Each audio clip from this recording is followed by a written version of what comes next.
Wel, bore da. Good morning and welcome to the Welsh Farmers Forum.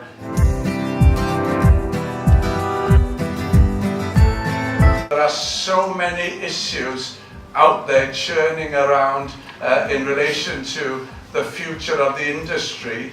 They won't be resolved in the short term. We need to get on now to be ready for the day after we've left the European Union.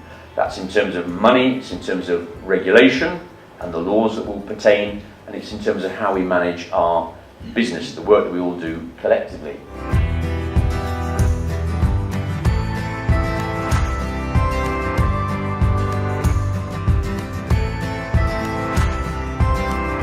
I was looking at this method of selling slow cattle, trying to find someone to work with. The problem is, it's that competitive. I haven't sold to the same buyer more than once, because generally it's just all down to price. I think we do have to decrease emissions. We do produce greenhouse gases. The solutions to decrease them are there. We need to apply them as new approaches come on the market. They need to be applied. We need to move to as low carbon as possible farming, and I think there are technical solutions to that.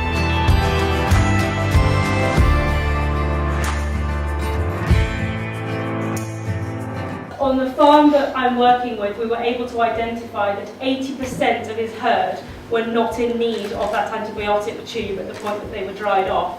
So obviously there's lots of long-term benefits to this, but initially we managed to save the farmer nearly £900 in cash saving just simply by not buying those antibiotic tubes. And that saving will multiply as the years go on because he intends to continue using this practice going forward.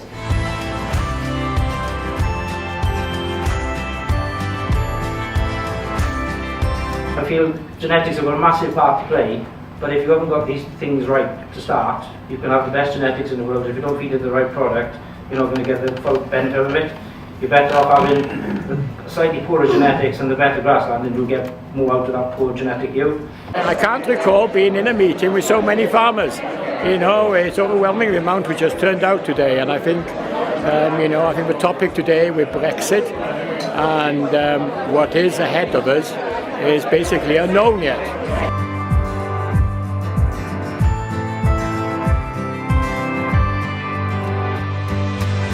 It's all been very thought-provoking about utilising the grassland better, and I think as farmers we're all guilty of burying our head in the sand and estimating how much everything costs, and I think we need to cost everything a bit more thoroughly instead of just guessing.